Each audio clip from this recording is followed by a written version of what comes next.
ಮಾಡಿದೆ, ಸುಖ ದುಃಖಗಳನ್ನ ಮಾಡಿದೆ. ನಾವೇನ್ ರಾಗ ದ್ವೇಷ ಮೋಹ ಮಮಕಾರ ಸಾಧನ ಏನೇನ್ ಹೇಳ್ತೀವಿ ಎಲ್ಲವೂ ಮನಸ್ಸೇ ಮಾಡಿರೋದು. ನನ್ನ ಮನಸ್ಸೇ ಅದುವೆ. ನನ್ನ ಮನಸ್ಸಿಗೆ ಅಷ್ಟು ಸಾಮರ್ಥ್ಯ. ಅಲ್ಲಿ ದೇಹವನ್ನು ಸೃಷ್ಟಿ ಅದೇ ತಾನೇ ಮಾಡಿದ್ದು. ಅಹಂಕಾರ ದೇಹ ಬುದ್ಧಿ ಏನೇನ್ ನಾನಿದೆಲ್ಲ ಹೇಳ್ತೀವಿ ಅಷ್ಟು ಅದೇನೆ ಮಾಡಿದ್ದು. ಏನು ಜಗತ್ತಂತ ಹೇಳ್ತೀವಿ 25 ತತ್ವಗಳು ನಂದು ಜಗತ್ತು ಎಲ್ಲ ಹೇಳ್ತೀನಲ್ಲ ಅದನ್ನು ಮಾಡೋದೇ ಮನಸ್ಸು. ಆದ್ರಿಂದ ಇಡೀ ಏನಿದೆ ಇವೆಲ್ಲವೂ ಮನಸ್ಸೇ. ಈ ಮನೋಮಯ ಜಗತ್ತು ಮನಸ್ಸನ್ನ ಬಿಟ್ಟು ಏನೂ ಇಲ್ಲ. ಇದು ಪಾತಂಜಲಿ ಮಹರ್ಷಿಗಳು. ಆ ರೀತಿ ನನಗೆ ಮತ್ತೆ ಅದ್ರದ್ದು ಏನು ಮಾತಾಡಿದ್ರೆ ಮನಸ್ಸಿಗೆ ದೋಷಗಳಿದೆ, ಅವುಗಳಿಗೆ ಪೂರ್ವ ಸಂಸ್ಕಾರಗಳಿಂದ ದೋಷಗಳು ಬಂದಿದೆ. ಅದನ್ನೇ ಅವರು 2ನೇ ಪಾದದಲ್ಲಿ ಅದನ್ನೆಲ್ಲ ಹೇಳ್ತಾ ಹೋಗ್ತಾರೆ. ಆ ಸಾಧಕನ ಇದೆಯಲ್ಲ ಸಾಧನಾ ಪಾದದಲ್ಲಿ ಮನಸ್ಸಿಗೆ ಏನೇನು ದೋಷಗಳಿದೆ, ರಾಗ ದ್ವೇಷ ಮೋಹ ಮಮಕಾರ ಎಲ್ಲವೂ ಇದೆಯಲ್ಲ ಆ ದೋಷಗಳೇನು, ಅದಕ್ಕೆ ಪರಿಹಾರ ಏನು, ಅದೇ ಸಾಧನಾ ಪಾದ. ಆ ರೀತಿ ಮಾಡ್ಲೇಬೇಕು. ಆ ರೀತಿ ಮಾಡೋದ್ರಿಂದ ನಮ್ಗೆ ಕೈವಲ್ಯ ಏನು ನಾನು ಬ್ರಹ್ಮವಸ್ತು ಆತ್ಮವಸ್ತು ಅಂತೀನಲ್ಲ ಅದನ್ನ ಸುಲಭವಾಗಿ ಪಡಿಬಹುದು. ನನಗೆ ಯಾಕೆ ಆತ್ಮವಸ್ತುವಿನ ಅನುಭವ ಆಗ್ತಿಲ್ಲ ಅಂದ್ರೆ ಇಲ್ಲಿ ದೋಷದಿಂದ ಕೂಡಿದ ಮನಸ್ಸು. ಈ ಮನಸ್ಸನ್ನ ಶಾಂತ ಮಾಡ್ತಾ ಹೋಗೋದು. ಯಾವ ಮನಸ್ಸಿಗೆ ಇದನ್ನೆಲ್ಲ ತೆಗಿತಾ ಹೋಗೋದು ಈ ದೋಷಗಳನ್ನೆಲ್ಲ ತೆಗಿತಾ ಅದು ಸ್ವಚ್ಛ ಆಗ್ಬಿಡುತ್ತೆ. ಯಾವಾಗ ಮನಸ್ಸು ಸ್ವಚ್ಛ ಆಯ್ತು ದೇವನ ಅನುಭವ, ಸ್ವಚ್ಛವಾದ ಮನಸ್ಸಿನಲ್ಲಿ ದೇವನ ಅನುಭವ ತಾನೇ ಪ್ರಕಟ ಆಗುತ್ತೆ. ಆ ದೇವನಲ್ಲಿ ಒಂದುಗೂಡೋದು ಇದು ಅವರ ಸಿದ್ಧಾಂತ, ಪತಂಜಲಿ ಮಹರ್ಷಿಗಳ ಸಿದ್ಧಾಂತ. ಅದಕ್ಕೆ ಅವರಿಗೆ ಯಮ ನಿಯಮ ಆಸನ ಪ್ರಾಣಾಯಾಮ ಪ್ರತ್ಯಾಹಾರ ಜ್ಞಾನ ಧಾರಣ ಸಮಾಧಿ ಈ ಸಾಧನಗಳನ್ನ ಹೇಳ್ತಾ ಹೋಗ್ತಾರೆ. ಯಮದಲ್ಲಿ 5: ಸತ್ಯ ಅಹಿಂಸೆ ಅಸ್ಥೇಯ ಬ್ರಹ್ಮಚರ್ಯ ಅಪರಿಗ್ರಹ. ಒಂದೊಂದನ್ನು ನಾವು ಸಾಧನ ಮಾಡ್ಬೇಕಂದ್ರೆ ಒಂದೊಂದು ಆಯುಷ್ಯನೇ ಹೋಗುತ್ತೆ. ಒಂದು ಸತ್ಯವನ್ನ ಪರಿಪಾಲನೆ ಮಾಡ್ತೀನಿ ಅಂತ ನಾವು ಪ್ರಯತ್ನ ಮಾಡಿದರೆ 1 ಗಂಟೆ ಸತ್ಯವನ್ನ ಪರಿಪಾಲನೆ ಮಾಡ್ತೀನಿ. ಅಷ್ಟು ಸುಲಭ ಅಲ್ಲ ಯೋಗ ಆಗೋದು. ನಾವು ಅದನ್ನ ಸುಲಭವಾಗಿ ಯೋಗನ ನಾವು ಏನು ಅದಲ್ಲ ಹಾಗೆ ಅಂತ ಮಾಡ್ತೀವಿ. ಒಂದೇ ಒಂದು ಸತ್ಯವನ್ನ ಪರಿಪಾಲನೆ ಮಾಡಕ್ಕೆ ಆಯುಷ್ಯ ಜನ್ಮ ಹೋಗುತ್ತೆ. ಆ ಧರ್ಮರಾಯನ ಇದ್ರಲ್ಲ ಮಹಾಭಾರತದಲ್ಲಿ ಧರ್ಮರಾಯ ಅದಕ್ಕೆ ತುಂಬಾ ಶ್ರೇಷ್ಠ ಅಂತ. ಧರ್ಮರಾಯನ ಒಂದು ಸರಿ ಬಂತು ಅವರಿಗೆ ಆ ಸತ್ಯವನ್ನ ನುಡಿಬೇಕಾಗಿತ್ತು. ಆ ಆನೆಯನ್ನ ಹೇಳ್ತಾರಲ್ಲ ಅವರು ಇದಾಯ್ತು. ಆ ರೀತಿ ಸತ್ಯ ನುಡಿಯೋದು ಬಹಳ ಕಷ್ಟ. ಒಂದೊಂದು ಸಾಧನ ನಾವು ಪರಿಪೂರ್ಣ ಮಾಡ್ಕೋಬೇಕಂದ್ರೆ ಜೀವನ ಇದೆ ಹೋಗೇ ಹೋಗ್ಬಿಡೋದು. ಆದ್ರಿಂದ ಅದು ತುಂಬಾ ಅತ್ಯಂತ ಕಠಿಣವಾದ ಮತ್ತಾದ್ರೆ ಅತ್ಯಂತ ಶ್ರೇಷ್ಠವಾದ ಮನಸ್ಸಿನ ದೋಷಗಳು ನಮ್ದು ಏನು ವಿರುದ್ಧವಾಗಿದೆ ಆ ದೋಷಗಳನ್ನ ಕಳೆಯೋದಕ್ಕೆ ಇವುಗಳನ್ನ ಅನುಷ್ಠಾನ ಮಾಡೋದು. ಸತ್ಯ ಅಹಿಂಸೆ ಪರಿಪಾಲನ ಅಸ್ಥೇಯ ಬೇರೆ ವಸ್ತುಗಳನ್ನ ಕದಿದೇ ಇರೋಂಥದ್ದು ಬ್ರಹ್ಮಚರ್ಯ ಅಪರಿಗ್ರಹ. ಈ ಅಪರಿಗ್ರಹ ಇವುಗಳನ್ನೆಲ್ಲ ಅಪ್ಪವರು ನಮಗೆ ಮಾಡ್ತಾ ಇದ್ರು. ನಾವು ಕೊಲ್ಲಾಪುರದಲ್ಲಿದ್ದಾಗ ಅಪ್ಪವ್ರು ಇವನ್ನೆಲ್ಲ ನಮ್ಗೆ ಪಾಠ ಮಾಡಿದ್ರಲ್ಲೆಲ್ಲ. ಅವಾಗ ಅಪರಿಗ್ರಹ ಹೇಳ್ತಾ ಇದ್ರು. ಯಾರು ಇರ್ಲಿ ಅವ್ನು ಸಾಧಕ ಯೋಗದವನಿರ್ಲಿ ಜ್ಞಾನದವನಿರ್ಲಿ ಯಾರು ಭಕ್ತಿಯವ್ರಿರ್ಲಿ ಈ ಅಪರಿಗ್ರಹ ಇವುಗಳಿಗೆ ಸತ್ಯ ಅಹಿಂಸೆ ಸ್ವಲ್ಪ ಪರಿಪಾಲನ ಮಾಡ್ಬೇಕು. ಮಾಡಿದ್ರೆ ಜೀವನ ಚೆನ್ನಾಗಿರುತ್ತೆ. ಜೀವನ ಅನುಭವಕ್ಕೆ ಇವೆಲ್ಲವೂ ಸುಗಮವಾದ. ಇದೆಲ್ಲವೂ ಯೋಗದವ್ರು ಒಬ್ಬರಿಗೆ ಅಂತ ಅಲ್ಲ. ಯಾರು ಸಾಧಕ ಇರ್ತಾನೆ ಅವ್ನು ಈ ರೀತಿ ಮನಸ್ಸಿದ್ರೇನೆ ಅವನಿಗೆ ಅಂತರಂಗದಲ್ಲಿ ಅವನ ಮನಸ್ಸು ವಿಶಾಲ ಆಗ್ತಾ ಹೋಗುತ್ತೆ. ತಾನ ದೃಷ್ಟಿಕೋನ ಬದಲಾಗುತ್ತೆ. ದೇವನ ಅನುಭವ ಬಹಳ ಸುಲಭ ಆಗುತ್ತೆ. ಅಪರಿಗ್ರಹ ಹೇಳ್ತಾ ಇದ್ರು ಯಾವಾಗಲೂ ಸಾಧಕರು ಕಡಿಮೆ ವಸ್ತುಗಳನ್ನ ಬಳಸ್ಬೇಕು. ನೀವು ನಿಮ್ಮ ರೂಮಲ್ಲಿ ನಿಮ್ಮ ಕೊಠಡಿಯಲ್ಲಿ ನೋಡಿ ನೀವು ಎಷ್ಟು ಸಂಗ್ರಹ ಮಾಡಿರ್ತೀರಾ ಅಷ್ಟು ತೃಪ್ತಿಗಳಿರ್ತೀರಾ. ನಿಮ್ಮ ಬಟ್ಟೆಗಳಾಗ್ಲಿ ನಿಮ್ಮ ವಸ್ತುಗಳಾಗ್ಲಿ ಅತೀ ಕಡಿಮೆ ಎಷ್ಟು ಇಟ್ಕೊಂಡಿರ್ತೀವೋ ಅಷ್ಟು ಮನಸ್ಸು ಆರಾಮ ಇರುತ್ತೆ. ಆಗ ಬರೀ ಇಲ್ಲಾಂದ್ರೆ ವಿಪರೀತ ಹೃದಯ ಚಿಂತನ ಅವುಗಳನ್ನೇ ಚಿಂತೆ ಮಾಡ್ತಿರ್ತಾರೆ. ಹೇಗೆ ದೇವ ಚಿಂತನ ಬರುತ್ತೆ? ಹಾಗಾಗಿ ಸಾಧಕರು ಅವ್ರು ಯಾವ್ದಾದ್ರು ಇರ್ಲಿ ಜ್ಞಾನದವ್ರಿರ್ಲಿ ಭಕ್ತಿ ಇರ್ಲಿ ಕರ್ಮದವ್ರಿರ್ಲಿ ಇವುಗಳನ್ನೆಲ್ಲ ಪಾಲಿಸಿದ್ರೆ ಮನಸ್ಸು ಅತಿ ಶುದ್ಧ ಆಗುತ್ತೆ, ಪವಿತ್ರತೆ ಬರುತ್ತೆ. ಇನ್ನ ನಿಯಮಗಳಲ್ಲೂ 5 ಪ್ರಕಾರ: ಶೌಚ ಸಂತೋಷ ತಪಸ್ಸು ಸ್ವಾಧ್ಯಾಯ ಈಶ್ವರ ಪರಿಣಿಧಾನ. ಶೌಚ ಸಂತೋಷ ಇವನ್ನೆಲ್ಲ ಹೇಳ್ತಿದ್ರು. ತುಂಬಾ ಸ್ವಚ್ಛವಾಗಿರ್ಬೇಕು ಸಾಧಕನು. ಹೇಗೇಗೋ ಕೊಳೆ ಯಾವಾಗ ಎದೊಳೋದು ಏನೋ ಮಾಡೋದು ಏನೋ ತಿನ್ನೋದು ಏನೋ ಬರ್ತದೋ ಹೇಗೆ ದೇವನ ಅನುಭವ ಅಂತ ಕೆಟ್ಟ ವಾತಾವರಣದಲ್ಲಿ ದೇವನ್ ಹೆಂಗೆ ಪ್ರವೇಶ ಮಾಡ್ತಾನೆ? ಎಲ್ಲಿ ಸ್ವಚ್ಛವಾಗಿರುತ್ತೋ ಅದೇ ದೇವ್ರು ಅಂತಿದ್ರು ಅಪ್ಪವರು. ಅವರು ಹಾಗೆ ಬದುಕ್ತಿದ್ರು. ನಮಗೂ ಹಾಗೆ ಬದುಕಕ್ಕೆ ಹೇಳಿದ್ದಾರೆ. ನಾವು ಹಾಗೆ ಸಾಧಕರು ಬದುಕ್ಬೇಕು. ನಮ್ಮನ್ನ ನೋಡಿದ್ರೆ ನಮ್ಗೆ ಖುಷಿ ಅನಿಸ್ಬೇಕು. ನಮ್ಮ ವಸ್ತ್ರಗಳಾಗ್ಲಿ ಏನಂದಂತ ಕಾಸ್ಟ್ಲಿ ಹತ್ರದಲ್ಲ. ಸ್ವಚ್ಛವಾದ ಬಟ್ಟೆಗಳು ಸ್ವಚ್ಛವಾದ ಪರಿಸರ ನಾವಿರುವ ಕೊಠಡಿ ನಾವಿರುವ ಬಳಸುವ ವಸ್ತುಗಳು ನಮ್ಮ ಹಾಸಿಗೆ ನಮ್ಮ ಬುಕ್ಕು ನಾವೇನೇ ಬಳಸ್ತೀವಿ ಗ್ರಂಥಗಳು ಅವೆಲ್ಲವೂ ಸ್ವಚ್ಛವಾಗಿರ್ಬೇಕು. ಅದೇ ದೇವನ ಅನುಭವ. ಅಲ್ಲೇ ದೇವ ಅಂತ ಜಾಗದಲ್ಲೇ ದೇವ ಪ್ರಕಟ ಆಗೋದು. ಅದನ್ನ ಇವ್ರು ಹೇಳ್ತಾರೆ ನಿಯಮದಲ್ಲಿ 5 ಪ್ರಕಾರ. ಇನ್ನ ಮೂರನೇದು ಆಸನ. ಆಸನದಲ್ಲಿ ಪತಂಜಲಿ ಮಹರ್ಷಿಗಳು ಒಂದೇ ವಾಕ್ಯ, ಸ್ಥಿರ ಸುಖ ಆಸನ, ಇಷ್ಟೇ ಹೇಳಿರೋದು ಅವರು. ಯಾವುದು ನಿನಗೆ ಆರಾಮ್ ಅನ್ಸುತ್ತ ಕುತ್ಕೊಳ್ಳೋದಿಕ್ಕೆ ಅದೇ ಆಸನ. ಮುಂದೆ ಮುಂದೆ ಅವುಗಳೆಲ್ಲ ಪದ್ಮಾಸನ, ಆಸನ, ಈ ಆಸನ ಎಲ್ಲ ಬಂದಿದೆ. ಅವೆಲ್ಲವೂ ದೇಹದ ಆರೋಗ್ಯಕ್ಕಾಗಿ. ಅದು ಯೋಗ ಅಲ್ಲ. ಪತಂಜಲಿ ಮಹರ್ಷಿ ಯೋಗ ಅಲ್ಲ, ಅದು ಬರೀ ಒಂದು ಆಸನ. ಈಗೇನು ಎಲ್ಲರೂ ಯೋಗಾಸನ, ಯೋಗಿ ಯೋಗಿ ಅಂತಾರೆ, ಅದ್ಯಾವುದು ಅಲ್ಲ ಯೋಗ. ಈಗೇನ್ ಇದೆಲ್ಲ ಹೇಳ್ತಿದಾರಲ್ಲ ಇದು ಯೋಗ. ಈ ರೀತಿ ಯಾರು ಅನುಸರಿಸ್ತಾರೋ ಇದು ಯೋಗಿಗಳು. ಈ ಆಸನ ಅದ್ರಲ್ಲಿ ಒಂದೇ ಒಂದು ಹೇಳಿರೋದು, ಇದಕ್ಕಂತ ಮಹತ್ವ ಏನು ಇಲ್ಲ ಅಲ್ಲಿ ಪತಂಜಲಿ ಮಹರ್ಷಿಗಳಲ್ಲಿ. ಅಲ್ಲಿ ಯಾವ್ದು ನಿಮಗೆ ಆರಾಮ ಅನ್ಸುತ್ತೋ ಕುತ್ಕೊಳ್ಳೋದಕ್ಕೆ, ಧ್ಯಾನ ಮಾಡೋದಕ್ಕೆ, ಇವನ್ನೆಲ್ಲ ಮಾಡೋದಕ್ಕೆ ಯಾವ್ದು ನಿಮ್ಗೆ ಆರಾಮಿದೆಯೋ ಅದೇ ಆಸನ. ಮುಂದೆ ಪ್ರಾಣಾಯಾಮ, ಅವುಗಳ ಉಸಿರಾಟನ ನಿಯಂತ್ರಣ ಮಾಡ್ತಾರೆ. ಯಾಕೆಂದ್ರೆ ಉಸಿರಾಟ ಅಂದ್ರೂ ಒಂದೇ, ಮನಸ್ಸಂದ್ರೂ ಒಂದೇ, ಅವೆರಡು ಒಂದ್ರ ಮೇಲೆ ನಿಂತಿದೆ. ಯಾವಾಗ ಮನಸ್ಸಿನ ಕಡೆ ನಿಮಗೆ ಮನಸ್ಸು ನಿಲ್ಸಕ್ ಆಗೋದಿಲ್ಲ, ಉಸಿರಾಟದ ಕಡೆ ಗಮನ ಕೊಟ್ಟು ಮನಸ್ಸು ತಾನೇ ಶಾಂತ ಆಗ್ತಾ ಹೋಗುತ್ತೆ. ಹಾಗಾಗಿ ಪ್ರಾಣಾಯಾಮವನ್ನ ಯೋಗ ಸಾಧಕರು ಮಾಡ್ತಾರೆ. ಮಾಡೋದ್ರಿಂದ ಮನಸ್ಸು ನಿಯಂತ್ರಣಕ್ಕೆ ಬರುತ್ತೆ. ಮುಂದೆ ಈ 4 ಬಹಿರಂಗದ ಸಾಧನ. ಯಮ, ನಿಯಮ, ಆಸನ, ಪ್ರಾಣಾಯಾಮ ಬಹಿರಂಗದ ಸಾಧನ. ಇನ್ನು ಧ್ಯಾನ, ಧಾರಣ, ಸಮಾಧಿ ಏನಿದೆ ಇದು ಅಂತರಂಗದ ಸಾಧನ. ಇನ್ನು ಅವನು ಒಂದು ವ್ಯಕ್ತಿ ಅವ್ರು ಯಾವ್ದು ಇಷ್ಟ ಇರುತ್ತೋ ಅದ್ರ ಮೇಲೆ ಅವನು ಧಾರಣ, ಧ್ಯಾನ, ಅದೇ ವಸ್ತುವಿನ ಮೇಲೆ ಅವನು ಧಾರಣ, ಧ್ಯಾನ, ಆ ವಸ್ತುವಿನಲ್ಲಿ ಅವನು ಮುಳುಗೋಗ್ತಾನೆ, ಅದೇ ಸಮಾಧಿ. ಇದು ಯೋಗ ಪದ್ಧತಿ. ಇದೇನ್ ಪತಂಜಲಿಗಳು ಹೇಳಿದಾರಲ್ಲ ಇದು. ಆ ಸಮಾಧಿಯಲ್ಲಿ 2 ರೀತಿ ಸಮಾಧಿ. ಒಂದು ಸಂಪ್ರಜ್ಞಾತ ಸಮಾಧಿ, ಇನ್ನೊಂದು ಅಸಂಪ್ರಜ್ಞಾತ ಸಮಾಧಿ. ಮೊದಲನೇದು ಸಂಪ್ರಜ್ಞಾತ ಸಮಾಧಿಯಲ್ಲಿ ಇನ್ನು ಆ ಧ್ಯಾನ ಮಾಡೋದು ಮತ್ತೆ ಧ್ಯಾನದ ವಸ್ತು ಎರಡೂ ಇರುತ್ತೆ, ಅದಕ್ಕೆ ಅದು ಸಂಪ್ರಜ್ಞಾತ ಸಮಾಧಿ. ಅಸಂಪ್ರಜ್ಞಾತ ಸಮಾಧಿಯಲ್ಲಿ ಅವನಿಗೆ ಯಾವ ಭಾವವೂ ಇರೋದಿಲ್ಲ, ನಾನು ಅನುಭವಿಸ್ತಾ ಇದ್ದೀನಿ ಅನ್ನೋದು ಇಲ್ಲ, ಎದುರುಗಡೆ ಇರೋದು ಇಲ್ಲ, ಅದು ಅಸಂಪ್ರಜ್ಞಾತ ಸಮಾಧಿ. ಇದನ್ನೇ ಕೈವಲ್ಯ ಅಂತ ಅವ್ರಿಗೆ ಹೇಳ್ತಾರೆ. ಅಲ್ಲಿ ಮನಸ್ಸು ಲಯ ಆಗ್ಬಿಡತ್ತೆ, ಅಲ್ಲಿ ಯಾವ ಪ್ರಜ್ಞೆಯೂ ಇರೋದಿಲ್ಲ, ಆ ಮನಸ್ಸು ಮುಳುಗ್ಬಿಡತ್ತೆ ಆ ಆನಂದದಲ್ಲಿ. ಅದನ್ನ ಅವರು ಕೈವಲ್ಯ ಅಂತ ಹೇಳ್ತಾರೆ. ಪತಂಜಲಿ ಮಹರ್ಷಿಗಳ ಯೋಗ ಸಾಧನ. ಈ ಸಾಧನ ಮಾಡೋದಕ್ಕೆ ಸಾಧಕ 1 ದಿನ 2 ದಿನದ ಕಾಲವಿಲ್ಲ. ಇದು ದೀರ್ಘವಾದ ಕಾಲ, ಕಠಿಣ ಪರಿಶ್ರಮ, ದೃಢನಿಷ್ಠೆ, ಅಚಲ ಶ್ರದ್ಧೆ, ಇವೆಲ್ಲವೂ ಇದ್ರೆ ಒಬ್ಬ ಯೋಗಿ ಆಗ್ತಾನೆ. ಹಂಗೆ ಸುಮ್ನೆ ನಾವು ಅದನ್ನ ಏನ್ ಸುಲಭವಾಗಿ ಯೋಗದಿಂದ ಆಗೋದಿಲ್ಲ, ಎಷ್ಟು ಸುಲಭವಾಗಿ ಹೇಳ್ತೀವಿ, ಆದ್ರೆ ಯೋಗನೂ ಬಹಳ ಕಠಿಣ. ಅದನ್ನ ಸಾಧಿಸೋದಕ್ಕೆ ಬಹಳ ದೀರ್ಘವಾಗಿ ಅದನ್ನ ಮಾಡ್ಬೇಕು, ಅತಿಯಾದ ಶ್ರದ್ಧೆ ಇರ್ಬೇಕು, ಗುರುವಿನ ಸಾನ್ನಿಧ್ಯ ಇರ್ಬೇಕು, ಮನಸ್ಸೆಲ್ಲೂ ತಪ್ಪಬಾರದು. ಯಮ, ನಿಯಮ, ಅವರು ಬೇರಿನ ಸಮೇತ ಅವರೆಲ್ಲವೂ ತೆಗಿತಾ ಹೋಗ್ತಾರೆ. ಏನು ಮನಸ್ಸಿನ ದೋಷಗಳಿದೆಯಲ್ಲ ಮೂಲದಿಂದ ತೆಗಿತಾ ಹೋಗ್ತಾರೆ. ಎಲ್ಲವೂ ದೋಷ ಹೋದ್ಮೇಲೆ ಉಳಿದಿದ್ದೇನೋ ಸ್ವಚ್ಛವಾದ ಆತ್ಮ, ಸ್ವಚ್ಛವಾದ ಮನಸ್ಸು. ಆ ಮನಸ್ಸಿನಲ್ಲಿ ಆ ಬ್ರಹ್ಮ ವಸ್ತುವಿನ ಪ್ರಕಟ. ನೀವು ಇಲ್ಲಿ ಅವರು ಕೆಳಗಡೆ ಇದರಿಂದಾನೇ ತಗೊಂಡು ಅದನ್ನ ತೆಗಿತಾ ಹೋಗ್ತಾರೆ, ಅದನ್ನೆಲ್ಲ ದೋಷಗಳನ್ನ. ಆ ಎಲ್ಲಾ ದೋಷಗಳು ಯಾವಾಗ ಹೋಯ್ತು ಆಗ ಮನಸ್ಸು ಅಮನಸ್ಕ, ಏನು ಮನಸ್ಸಿಲ್ಲ, ಸ್ವಚ್ಛವಾದ ಮನಸ್ಸು, ಬ್ರಹ್ಮ ಅಲ್ಲೇ ಪ್ರಕಟ. ಹಾಗಾಗಿ ಅವರು ಆ ರೀತಿಯ ಸಾಧನ, ಅದನ್ನೇ ಕೈವಲ್ಯ ಅಂತಾರೆ. ಇದು ಯೋಗ ಪದ್ಧತಿ. ಅದನ್ನ ಅವ್ರು ಇಲ್ಲಿ ಹೇಳಿದ್ರು. ದೇಹಾಭಿಮಾನಿಯ ಮನವೇ ನಿಜವು, ನಾನೆಂಬುದು ಅಡವಿಡದೆ ಹೊರಗ ನರಿಯುವುದೇ ನಿಜವು. ನಾನು ಅಂತ ಏನು ನಾನು ಅಂತ ಇರ್ತೀನಲ್ಲ ಅದು ನಿಜನು, ನಾನೆಂಬುದು ಅಡಗಿದ ಆನಂದ ನಿಜವು. ಈಗ ಮುಂದೆ ಇವ್ರು ಏನ್ ಮಾಡ್ತಿದಾರೆ, ನಿಜವಾದ ಶಿವಯೋಗೀಶ್ವರರು, ನಾವು ಜೀವ ಅಂತ ಏನಿದೀವಿ, ನಾವು 5 ಕೋಶಗಳಿಂದ ಕೂಡಿದೀವಿ.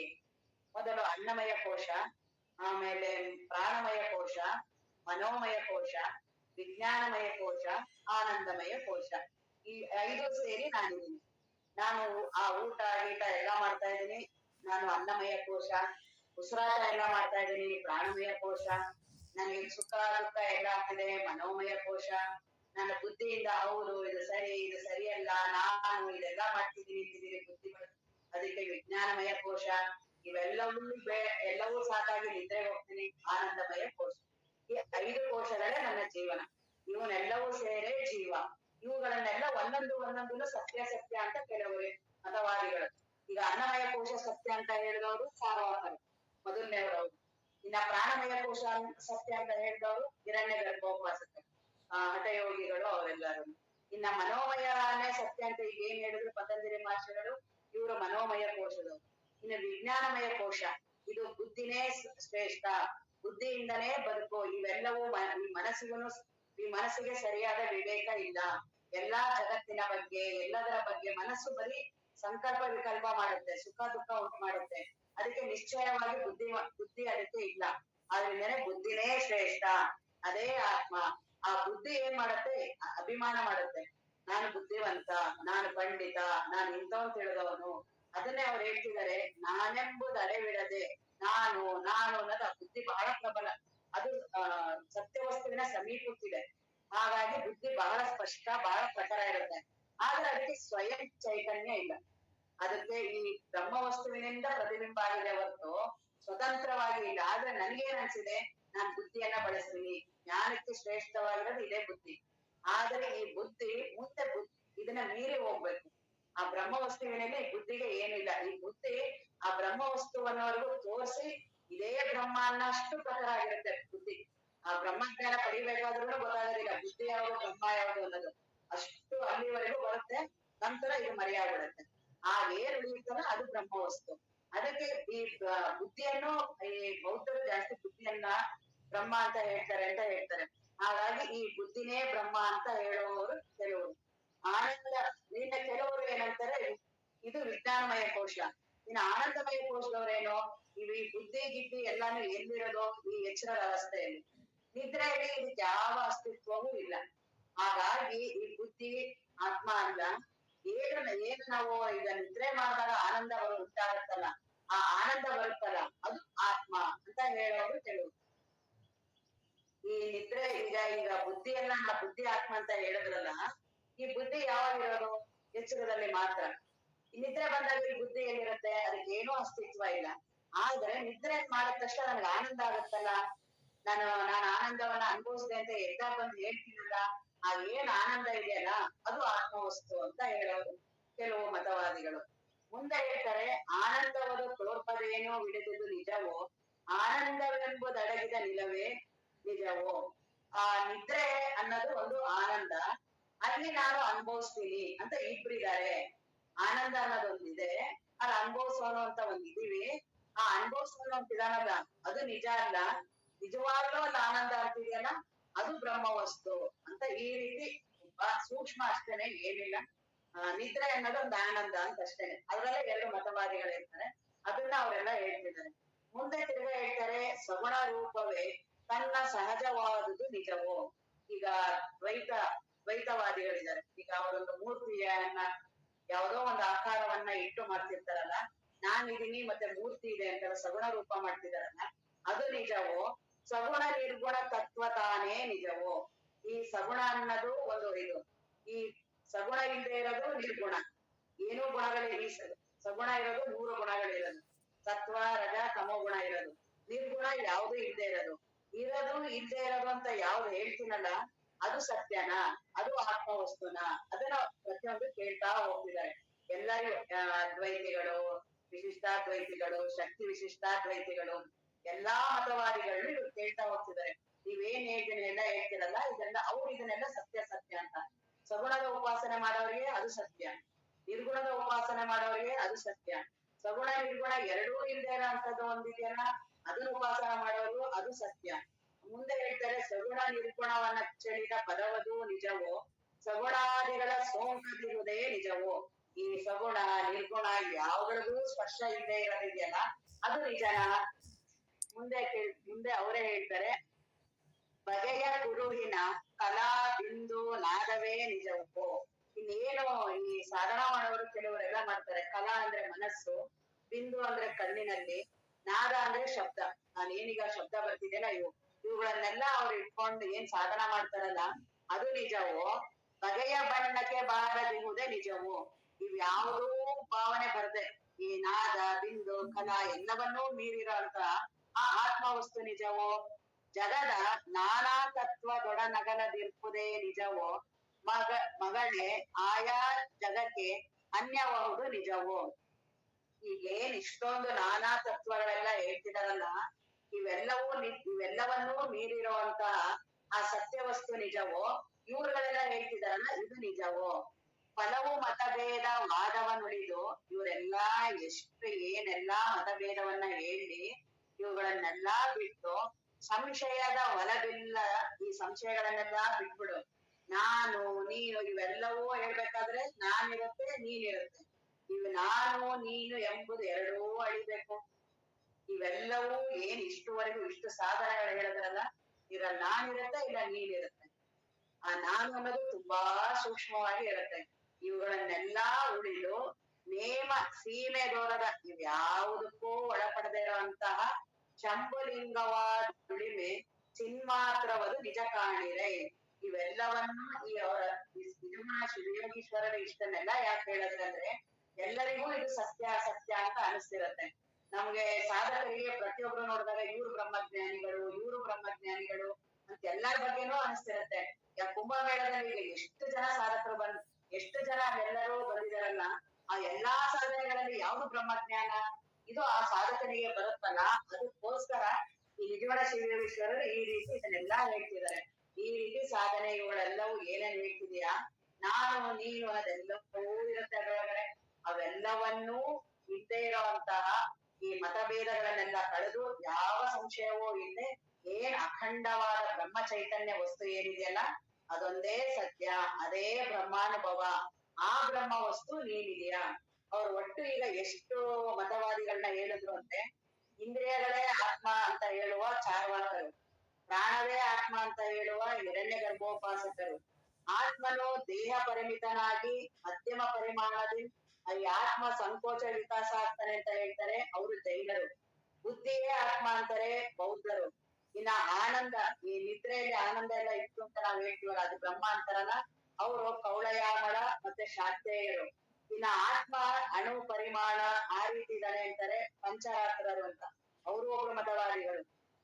ಇನ್ನ ನಾವು ಲೌಕಿಕರು, ನನ್ನ ಮಗನೇ ನನ್ನ ಆತ್ಮ, ನನ್ನ ಹೆಂಡತಿ ಮಕ್ಕಳೇ ಆತ್ಮ ಅಂತ ಹೇಳ್ತಾರಲ್ಲ, ಇವರು ಲೌಕಿಕರು, ಇವರೊಬ್ರು ಮತವಾದಿಗಳನ್ನು. ನನ್ನ ಆತ್ಮ ಮಕ್ಕಳು ಅಂತೆಲ್ಲ ಹೇಳ್ತೀವಲ್ಲ, ನನ್ನ ಆತ್ಮನೇ ಇದಾದಂಗ ಆಯ್ತು ಅಂತ, ಅದಕ್ಕೆ ದೇಹ ಪುತ್ರಾದಿಗಳೇ ಆತ್ಮ ಅನ್ನೋರು ಲೌಕಿಕರು. ಇನ್ನ ಪ್ರಮಾಣ ಜ್ಞಾನ ಪ್ರಮಾಣನೇ ಎಲ್ಲದಕ್ಕೂ ಮುಖ್ಯ ಅಂತ ಹೇಳೋರು ಪ್ರಭಾಕರರು. ಆತ್ಮನು ಗಗನದಂತೆ ಮಹತ್ ಪರಿಣಾಮನಾಗಿ ಪಾಷಾಣದಂತೆ ಜಡರೂಪನಾಗಿ ಇರೋನು ಇವರು ನೈಯಾಯಿಕರು ಮತ್ತು ವೈಶೇಷಿಕರು. ಈ ರೀತಿ ಪರಮಾತ್ಮ ಅಂತ ಅವ್ರು ಹೇಳ್ತಾರೆ. ಆತ್ಮನು ಅಸಂಗನು ಚಿನ್ಮಾತ್ರ ಅಂತ ಸಾಂಖ್ಯರು ಮತ್ತೆ ಪತಂಜಲಿ ಮಹರ್ಷಿಗಳು ಹೇಳ್ತಾರೆ. ಇನ್ನ ಇವ್ರು ಯಾರು, ನಿತ್ಯ ಮತ್ತೆ ವ್ಯಾಪಕ ಚೈತನ್ಯ ರೂಪ ಅಂತ ಪಾಶುಪತ, ಕಾಪಾಲಿಕರು, ಮಹಾವೃತರುಗಳು, ಇಷ್ಟು ಜನ ಸಾಧಕರಿದ್ದಾರೆ. ಇಷ್ಟು ಜನ ಎಲ್ಲರೂ ದೇವರನ್ನ ಪಡೆಯಕ್ಕೆ ಹೊರಟಿರೋರೆ, ಎಲ್ಲರೂ ಬ್ರಹ್ಮ ವಸ್ತುವನ್ನ ಅನುಭವಿಸ್ಬೇಕು ಅಂತ ಹೋಗಿರೋರು. ಇಷ್ಟು ಮತಭೇದಗಳಿದೆ. ಆತ್ಮನು ನಿತ್ಯ ವ್ಯಾಪಕ ಜ್ಞಾನ ಕ್ರಿಯಾರೂಪ ಅಂತ ಮಾತ್ರ ಅಂದ್ರೆ ಸಿದ್ಧಾಂತಿಗಳು, ಏನ್ ಶಕ್ತಿ ವಿಶಿಷ್ಟಾದ್ವೈತರ ಅವರೆಲ್ಲ ಇದಾರಲ್ಲ, ಅವರೆಲ್ಲರೂ ಜ್ಞಾನ ಕ್ರಿಯಾರೂಪ ಈ ರೀತಿ ಆತ್ಮವಸ್ತು ಅಂತ ಹೇಳ್ತಾರೆ. ಇವರೆಲ್ಲವನ್ನೂ ಮೀರಿ ಏನು ನಮ್ಮ ವೇದಾಂತದವರು ಜ್ಞಾನದವರು ಹೇಳ್ತಾರೆ, ಆತ್ಮನ ಇದು ಯಾವುದೂ ಅಲ್ಲ, ಶುದ್ಧ ಚೈತನ್ಯವಾದ ಆತ್ಮವಸ್ತು, ಆ ಬ್ರಹ್ಮವಸ್ತು ನಾನು, ಇದನ್ನ ನಡೆಯೋದೇ ಅಂತಿಮ ಸತ್ಯ ಅಂತ ಜ್ಞಾನದವ್ರು ಹೇಳೋದು. ನಿಜಗುಣ ಶಿವಯೋಗೀಶ್ವರರು ಹೇಳ್ತಿರೋದನ್ನು ಅದನ್ನೇ ಈಗ ಕೊನೆಯಲ್ಲಿ, ಎಲ್ಲ ಸೀಮೆ ದೂರದ ಶಂಭುಲಿಂಗವಾದುಳಿಮೆ ಚಿನ್ಮಾತ್ರವದು ನಿಜ ಕಾಣಿರೈ. ಏನು ಈಗ ಈ ಇಷ್ಟೊಂದು ಮತಭೇದಗಳೆಲ್ಲ ಹೇಳಿದ್ರಲ್ಲ, ಅನ್ನಮಯ ಕೋಶ, ಪ್ರಾಣಮಯ ಕೋಶ, ಮನೋಮಯ ಕೋಶ, ಬುದ್ಧಿಮಯ ವಿಜ್ಞಾನಮಯ ಕೋಶ, ಆನಂದಮಯ ಕೋಶ, ಇವೆಲ್ಲವನ್ನೂ ಅರಿವು ನಾನು. ಇವ್ಯಾವುದಕ್ಕೂ ನಿಜವಾದ ಅಸ್ತಿತ್ವ ಇಲ್ಲ.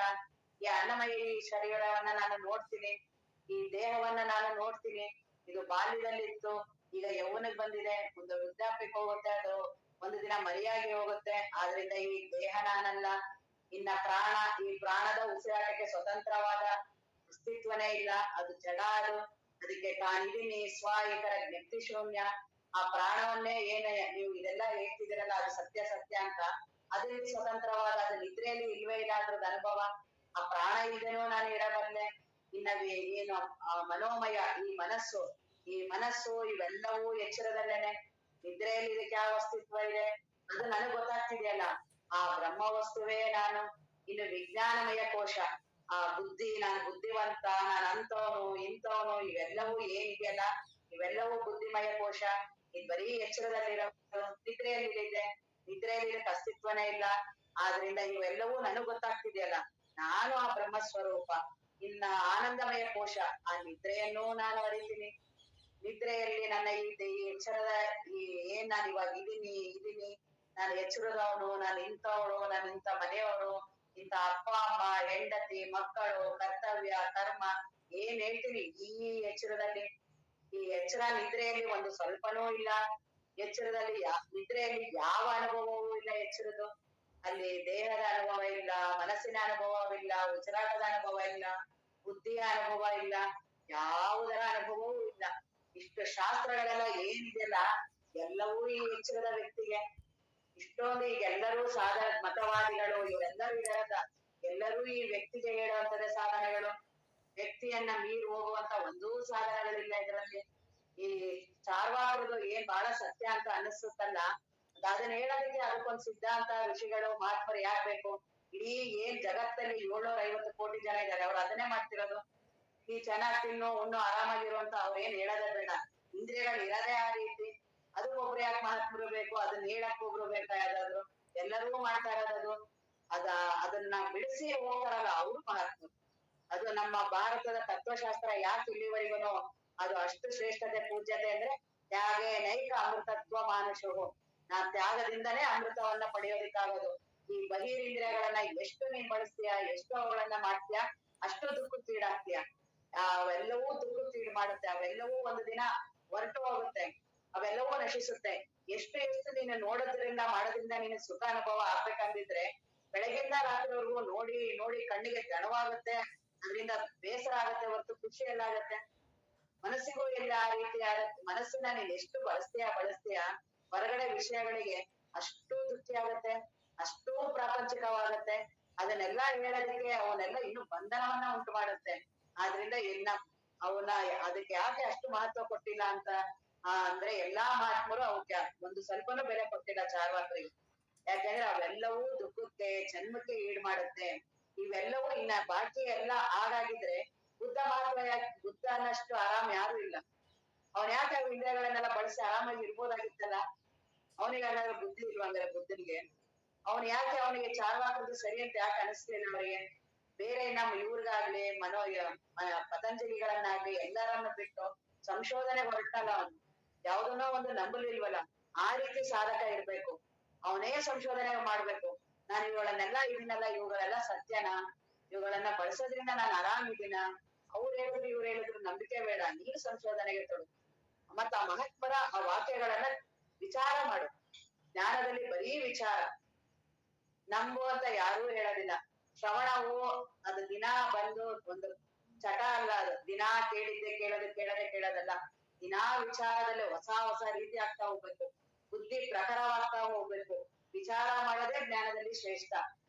ಜ್ಞಾನದಲ್ಲಿ ಹೇಳೋದು ನೀನ್ ಯಾರು, ಅದೇ ಪ್ರಮುಖವಾಗಿ. ಏನ್ ಇಷ್ಟೆಲ್ಲ ವ್ಯಕ್ತಿಯಾಗಿ ಇವರಾಗಿ ಏನೇನ್ ಸಾಧನೆಗಳು ಇವೆಲ್ಲ ಹೇಳ್ತಿರಲ್ಲ, ಅದು ನೀನ? ರಮಣ ಮಹರ್ಷಿಗಳ ಒಂದೇ ಒಂದು ಮಂತ್ರ ಅಂದ್ರೆ ನೀನ್ ಯಾರು ನೋಡು. ನಾನ್ ದೇಹ ನಾನು, ಮನಸ್ಸು ನಾನು, ಪ್ರಾಣ ನಾನು, ಇಂಥವ್ ನಾನು, ಅಂಥವ್ ನಾನು ಬೆಳಗ್ಗೆ ಎದ್ದಾಗ ಪ್ರಾರಂಭವಾಗುವ ಈ ನಾನು ನೀನ. ಹಾಗಾದ್ರೆ ಇದೇ ನಾನು ನೀನು ಸತ್ಯ ಅಂತ ನೀನ್ ಅನ್ಸಿದ್ರೆ ನಿದ್ರೆಯಲ್ಲಿ ಎಲ್ಲಿ ಹೋದೆ ನೀನು? ಈ ಎಚ್ಚರದಲ್ಲಿ ಇಷ್ಟೊಂದು ಅಭಿಮಾನ ಎಲ್ಲ ಇದೆಯಲ್ಲ, ಇಷ್ಟೊಂದೆಲ್ಲ ಇದೆಯಲ್ಲ, ರಾಗ, ದ್ವೇಷ, ಕಾಯಿಲೆ, ಅವು ಇವು ಒಟ್ಟು ಏನೇನ್ ಹೇಳ್ತಿ ಎಲ್ಲವೂ ಎಚ್ಚರದಲ್ಲಿ. ಈ ಎಚ್ಚರದ ನಾನಿಗೆನೆ. ನಾನ್ ಬೆಳಗ್ಗೆ ನಿದ್ರೆಯಿಂದ ಎದ್ದ ತಕ್ಷಣ ಪ್ರಾರಂಭ ಆಗುತ್ತೆ 10 ಭ್ರಮೆಗಳು. ಒಂದೇ ಸರಿ 10 ಭ್ರಮೆಗಳು. ಅಹಂ ಭ್ರಮೆ ಮೊದಲನೇದೇ ಬರೋದು ನಾನು.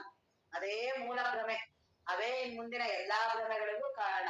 ನನಗೆ ಮೊದ್ಲು ನಾನು ಬೆಳಗ್ಗೆ ಎದ್ದ ತಕ್ಷಣ ನಾನಂತ ಪ್ರಾರಂಭ. ನಾನ್ ಎದ್ದೆ. ಈ ಸ್ಟಾರ್ಟಿನ 10 ಭ್ರಮೆಗಳು. ಅಹಂ ಭ್ರಮೆ, ಅಜ್ಞ ಭ್ರಮೆ ಇನ್ ಮರ್ತೋಗೇ ಹೋಗ್ಬಿಡತ್ತೆ. ನಾನು ಆ ಬ್ರಹ್ಮ ವಸ್ತು ಅದು ಇದು ಎಲ್ಲವನ್ನೂ ಮರ್ಸ್ಬಿಡುತ್ತೆ. ಯಾವಾಗ ಈ ನಾನು ಅಂತ ಬಂತ ಭ್ರಮೆ, ಇನ್ನ ಉಳಿದ ಭ್ರಮೆಗಳಿಗೆ ಕಾರಣ. ಅಹಂ ಭ್ರಮೆ, ಅಜ್ಞ ಭ್ರಮೆ, ಇನ್ನ ಕರ್ಣ ಭ್ರಮೆ. ಇನ್ನ ಆ ಭ್ರಮೆ ಬಂದ ತಕ್ಷಣ ಎಲ್ಲವೂ ಒಂದೇ ಸರಿ ಬರುತ್ತೆ. ಒಂದಾದ್ಮೇಲೆ 10 ನಿಮಿಷ ಬಿಟ್ಟು ಇನ್ನೊಂದು 10 ನಿಮಿಷ ಬಿಟ್ಟು, ಆ ರೀತಿ ಅಲ್ಲ. ಆ ನಾನನ್ನ ಭ್ರಮೆ ಬಂದ ತಕ್ಷಣ ಇಷ್ಟು ಭ್ರಮೆಗಳು ನನಗೆ ಬಂದ್ಬಿಡುತ್ತೆ. ಬೆಳಗ್ಗೆ ಎದ್ದ ತಕ್ಷಣ ನಾನು ಅಂತ ತಕ್ಷಣ ನಾನು. ಆಮೇಲೆ ಇಲ್ಲಿ ಪ್ರಾರಂಭ. ನಾನ್ ಇಂಥವಳು, ನಾನ್ ಇಂಥ ಹೆಂಡತಿ, ಇಂಥವ್ರ ಗಂಡ, ಇಂಥ ಮನೇಲಿದ್ದೀನಿ, ಇಂಥ ಜಾಗದಲ್ಲಿ ಮಲಗಿದ್ದೀನಿ, ಈಗ ಇಂಥ ಕರ್ತವ್ಯಗಳನ್ನ ಮಾಡ್ಬೇಕು, ಇಂಥ ಆಫೀಸ್ಗೆ ಹೋಗ್ಬೇಕು, ಇಂಥವ್ ಮಾಡ್ಬೇಕು. ಹೆಂಡತಿಯ ಮೋಹ, ಮಮಕಾರ, ದೇಹದ ದುಃಖ ಇದ್ರೆ ಎಲ್ಲವೂ ಒಂದೇ ಸರಿ ಪ್ರಕಟ ಆಗ್ಬಿಡುತ್ತೆ ಎದ್ದ ತಕ್ಷಣ. ಇನ್ನ ನನ್ನ ದಿನ ಪೂರ್ತಿ ಇನ್ನ ಆ ನಾನಿನ ಭ್ರಮೆ ಒಳಗೆ. ಆ ನಾನಿನ ಆಚೆ ನನಗೆ ಗೊತ್ತೇ ಆಗಲ್ಲ. ಇನ್ನೆಲ್ಲ ಅದ್ರ ಕೆಳಗಡೆ ನನ್ನ ಬದುಕೆಲ್ಲ. ಇನ್ನು ಅದ್ ಹೇಗೆ ಭ್ರಮೆಗಳು ಮಾಡ್ತಾ ಇರ್ತೀನಿ, ಅದ್ರೊಳಗಡೆ ಓಡಾಡ್ತಾ ಇರ್ತೀನಿ. ಈಗ ಕನಸನ್ನ ನೋಡಿದ್ರೆ ಗೊತ್ತಾಗತ್ತಲ್ಲ.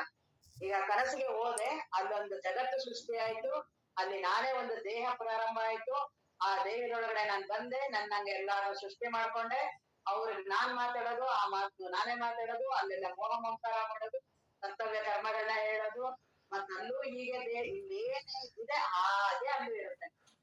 ನಾನ್ ತಿರ್ಗಾ ಏನ್ ಭ್ರಮೆ ಮಾಡ್ಕೊತೀನಿ, ಕನಸು ಬರೀ ಕಡಿಮೆ, ಎಚ್ಚರ ಬಂದ ತಕ್ಷಣ ಕನಸು ಹೊಟ್ಟೋಗ್ಬಿಡತ್ತೆ. ಆದ್ರೆ ಎಚ್ಚರ ಮಾತ್ರ ಆಗಲ್ಲ, ಎಚ್ಚರ ಸತ್ಯ. ನೆನ್ನೆ ನೋಡಿದ ಮನೆ ಇನ್ನು ಇವತ್ತು ಇದೆ. ಕನಸು ಆಗಲ್ಲ, ದಿನಾ ಒಂದೊಂದ್ ಕನಸು ಬರುತ್ತೆ. ತಿರ್ಗಾ ಯಾರಿಗೆಲ್ಲ ವಿಚಾರ ಮಾಡ್ತಿರೋನು? ಎಚ್ಚರದಲ್ಲಿರೋನೇನೆ. ಎಚ್ಚರದಲ್ಲಿರೋನೇ ಎಲ್ಲ ಹೇಳ್ತಾ ಇರೋದು. ಕನಸು ಇವ್ರು ಕನಸು ನೋಡಕ್ಕೆ ಬರ್ತಿಲ್ಲ, ಇವ್ನು ಅಲ್ಲಿ ಇರ್ಲೇ ಇರ್ಲಿಲ್ಲ. ಈ ಎಚ್ಚರದವನು ಅಲ್ಲೆಲ್ಲಿದ್ದ? ಇವ್ರಿಗೆ ಅಲ್ಲಿಯ ಅನುಭವ ಹೇಗಿದೆ? ನನಗೆ ಕನಸು ಹೋದಾಗ ಇವತ್ತು ಹೊಸ ಕನಸು ಅನ್ಸುತ್ತಾ? ಇವತ್ ನನಗೆ ಬೇರೆ ಕನಸು ಬಂತು, ಇವತ್ ನಾನು ಬೇರೆ ಹೊಸ ಮನೇಲಿ ಇದ್ದೀನಿ, ಇವತ್ ಬೇರೆ ಗಂಡ ಮನೆ ಎಲ್ಲರೂ ಇದ್ದಾರೆ ಅನ್ಸುತ್ತಾ? ಇಲ್ಲಿ ಹೇಗೆ ಅನುಭವಿಸ್ತಾ ಇದ್ದೀನಿ ಹಾಗೆ ಅನುಭವಿಸ್ತಾ ಇದ್ದೀನಿ. ನನಗೆ ನೋಡು, ಈ ಎಚ್ಚರದ ಮನಸ್ಸು ಅಷ್ಟು ಮೋಸ ಮಾಡುತ್ತೆ. ಇಲ್ಲಿ ಬಂದ ತಕ್ಷಣನೇ ತಂದು ಅನ್ನಂಗ ಅದನ್ನ ತಗೊಂಡ್ಬಿಡುತ್ತೆ. ಆ ಕನಸದ್ದು ತನ್ನ ಅನುಭವನೇ ಅನ್ನಂಗೆ. ಕನಸನ್ನ ಕನಸಿನ ಅನುಭವ ರೀತಿ ನೋಡ್ಬೇಕು. ಅದಕ್ಕೆ ಮಹಾತ್ಮರು, ಶಾಸ್ತ್ರಗಳು, ಗ್ರಂಥಗಳು ಅದನ್ನ ಹೇಳೋದು. ಕನಸಿಂದ ಕನಸಿನ ಅನುಭವ ಹಾಗೆ ನನಗ್ ನೋಡೋದಕ್ಕೆ ಬರೋದಿಲ್ಲ. ಎಚ್ಚರ ಬಂದ ತಕ್ಷಣ ಎಚ್ಚರದ ವ್ಯಕ್ತಿ ತಿರ್ಗಾ ಬಡಬೇಡ, ಇವನ್ ಸತ್ಯ ಅಂತ, ಇವನ್ ತುಂಬಾ ನಾನ್ ಬುದ್ಧಿವಂತ, ನಾನ್ ತುಂಬಾ ವಿಚಾರ ಮಾಡ್ತಿದ್ದೀನಿ.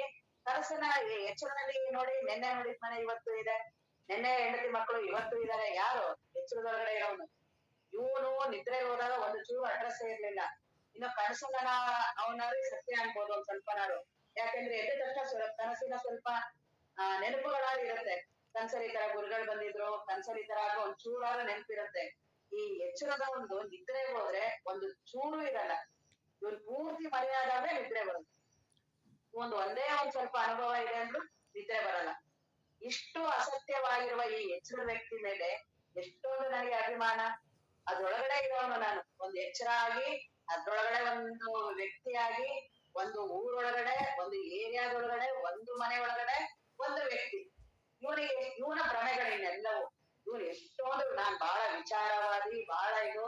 ಅದಕ್ಕೆ ಇಡೀ ಎಚ್ಚರವೇ ನಾನಲ್ಲ, ಈ ಕನಸು ನಾನಲ್ಲ, ನಿದ್ರೆಯಲ್ಲಿ ಇದಕ್ಕೆ ಅಸ್ತಿತ್ವವೇ ಇಲ್ಲ. ಆ ನಿದ್ರೆಯನ್ನೂ ನೋಡ್ತೀನಿ ನಾನು. ನಿದ್ರೆಯನ್ನ ಹೇಗ್ ನೋಡೋದು? ಇಡೀ ಎಚ್ಚರದ ವ್ಯಕ್ತಿ ಏನ್ ನಾನು ಇದೀನಿ ಅಂತೀನೋ, ಅಲ್ಲಿ ನಿದ್ರೆ ಬಂದ್ರೆ ನಾನು ಇಲ್ವೇ ಇಲ್ಲ. ಆ ನಿದ್ರೆಯಲ್ಲಿ ವ್ಯಕ್ತಿ ಎಲ್ಲೋ ಒಂದು ಮಲಗಿದಾನೆ.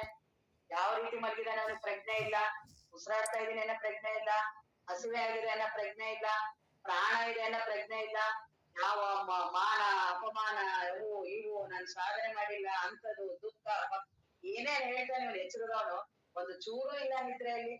ಇದನ್ನ ನೋಡ್ತಿದ್ದೀನಲ್ಲ ನಾನು, ಇದ್ ನನಗೆ ಗೊತ್ತಾಗ್ತಿದೆಯಲ್ಲ, ಅದೇ ಬ್ರಹ್ಮ ವಸ್ತು. ಆ ಬ್ರಹ್ಮ ವಸ್ತುವೇ ನಾನು. ಇದು ಯಾವುದರ ಸ್ಪರ್ಶವೂ ಇಲ್ಲದ, ಈ ವ್ಯಕ್ತಿಯ ಸ್ಪರ್ಶ ಇಲ್ಲದ ಅಸಂಗವಾದ ಬ್ರಹ್ಮ ವಸ್ತು. ನನ್ನಲ್ಲಿ ನೋಡೋದು, ಮಾಡೋದು ಇವೆಲ್ಲವೂ ಪ್ರಾರಂಭದಲ್ಲಿ, ಈ ಮೂರಕ್ಕೂ ನೋಡೋ ಸಾಕ್ಷಿ ನಾನು. ಇವೆಲ್ಲವೂ ಪ್ರಾರಂಭದಲ್ಲಿ ಹೇಳೋದು. ನಾನು ಆ ರೀತಿ ನೋಡೋವನು ಅಲ್ಲ, ನೋಡಿಸ್ಕೊಳ್ಳೋವನಲ್ಲ, ಯಾವುದೂ ಅಲ್ಲ. ನಾನು ಆನಂದ ಸ್ವರೂಪ, ಬ್ರಹ್ಮ ಸ್ವರೂಪ, ಅಖಂಡವಾದ ಚೈತನ್ಯ ಸ್ವರೂಪ. ನನಗೆ ಯಾವುದರ ಸ್ಪರ್ಶವೂ ಇಲ್ಲ. ನನಗೆ ಯಾವ ಹುಟ್ಟು, ಸಾವು, ಸುಖ, ದುಃಖ, ಬಂಧನ ಏನೇನ್ ಹೇಳ್ತೀರ ಎಲ್ಲವೂ ಈ ವ್ಯಕ್ತಿಗೆ. ಆ ವ್ಯಕ್ತಿನೇ ನಾನಲ್ಲ. ನಾನಿರೋದೇ ಚಿದಾನಂದ ರೂಪ ಶಿವೋಹಂ ಶಿವೋಹಂ. ಸತ್ ಚಿತ್ ಆನಂದ ನಿತ್ಯ ಪರಿಪೂರ್ಣ ಅಸಂಗ ಅಸಂಗೋಹಂ ಅಸಂಗೋಹಂ ಅಸಂಗೋಹಂ ಪುನಃ ಪುನಃ ಸಚ್ಚಿದಾನಂದ ರೂಪೋಹಂ. ನಾನಿರೋದು ಹೇಗೆ? ಸತ್ ಚಿತ್ ಆನಂದ ಸ್ವರೂಪ ನಾನು, ನಿತ್ಯ ಸ್ವರೂಪ ನಾನು. ನಾನು ಈಗಿದ್ದೀನಿ, ಸ್ವಲ್ಪ ಇದ್ದೀನಿ, ಅಲ್ಪ ಇದು ಯಾವುದೋ ಅಲ್ಲ. ನಾನು ಅಖಂಡವಾದ ಚೈತನ್ಯ ಸ್ವರೂಪ, ಆನಂದ ಸ್ವರೂಪ. ಈ ರೀತಿ ನಾನಿದ್ದೀನಿ ಬ್ರಹ್ಮವಸ್ತು, ಇದು ಯಾವುದಕ್ಕೂ ಅಸ್ತಿತ್ವ ಇಲ್ಲ. ಈ ರೀತಿ ಚಿಂತನೆ ಮಾಡ್ಬೇಕು. ಮತ್ ಇಷ್ಟು ಏನ ಮತವಾದಿಗಳನ್ನೆಲ್ಲ ಹೇಳಿದ್ರಲ್ಲ, ಅವೆಲ್ಲವೂ ಇನ್ನೂ ಬುದ್ಧಿನ ಎಚ್ಚರದ ವ್ಯಕ್ತಿನ ಇನ್ನೂ ಗಟ್ಟಿ ಮಾಡ್ತಾರೆ. ಎಷ್ಟು ನಾನು ಶಾಸ್ತ್ರವನ್ನ ತಿಳಿತಾ ಹೋಗ್ತೀನಿ, ಎಷ್ಟೋ ಶಾಸ್ತ್ರಗಳಲ್ಲಿ ಹೋಗ್ತಾ ಹೋಗ್ತೀನಿ, ಇನ್ನೂ ವ್ಯಕ್ತಿಯನ್ನ ಜಾಸ್ತಿ ಗಟ್ಟಿ ಮಾಡ್ದಂಗೆ. ಆ ವ್ಯಕ್ತಿನೇ ನಾನಲ್ಲ. ತಣ್ಣಗಾಗ್ಬೇಕು ಯಾವಾಗ್ಲೂ. ಶಾಸ್ತ್ರಗಳು, ಗ್ರಂಥಗಳು, ಪ್ರವಚನಗಳು ನಮ್ಮನ್ನ ತಣ್ಣಗ್ ಮಾಡ್ಬೇಕು. ಇನ್ನೂ ನಮ್ಮ ಬುದ್ಧಿಯನ್ನ, ದೇಹವನ್ನ, ಮನಸ್ಸನ್ನ ಇನ್ನೂ ಪ್ರಚೋದನೆ ಮಾಡ್ತಿರ್ತವೆ ಅಂತದನ್ನ ಕಡಿಮೆ ಮಾಡ್ಬೇಕು. ನನ್ನ ಮನಸ್ಸನ್ನ, ಯಾಕಂದ್ರೆ ಇಡೀ ನನ್ನ ಜೀವನ ಪೂರ್ತಿ ಅವುಗಳನ್ನೆಲ್ಲ ಪುಷ್ಟಿ ಮಾಡದೇ ಮಾಡಿರ್ಬೋದು. ಶ್ರವಣದಲ್ಲಿ ಒಂದ್ರಲ್ಲೇ ಅವುಗಳನ್ನ ತಣ್ಣು ಮಾಡೋದು. ಅವೆಲ್ಲವೂ ನಾನಲ್ಲ ಅನ್ನೋದ್ರಿಂದ ತಣ್ಣಗಾಗತ್ತೆ.